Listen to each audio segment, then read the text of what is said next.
Hey guys, welcome back to Simply at Home. Today we're going to be looking at how to make wick for an oil lamp right at your own space without discarding or throwing this when you cut the vegetable. Well, hey, this is a follow-up video to the plantain tree that we did in the previous one. So what you're seeing here is a plantain stem, and so before cooking that for making it as a dish, we need to be removing these kind of fibers as we cut, because these fibers don't get cooked. And what do we do with these fibers? We don't throw them. We're going to make them as a wick. And the simple thing is, take 2 or 3 of these strands together, make it thick enough like any other wick that you will be using for an oil lamp, and just roll them all together. It'll be all wet enough now. And just put it, do not sun dry this, because if you sun dry they will become brittle and it will break into pieces.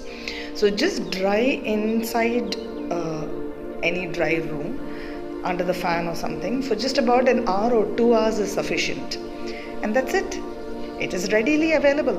And the best part is, when I learned this recently, to be honest, is when my mother was explaining to me as to how this is also beneficial for the health aspect at home. So if somebody is unwell, it seems they'll use these kind of wicks, particularly when somebody is unwell and needs to be healing.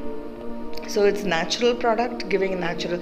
And one more thing that I observed is, it stands for a long time, at least 8 to 10 hours easily. So one wick held without turning off the flame was there for easily 8 to 10 hours, because this is what my observation is, which I waited to see how that works before I did this video and shared it with each and every one of you. So happy DIY wick at home, and do not discard anything into your compost bin, because you're going to make wonders with this. Saying that, signing off, this is Ramya.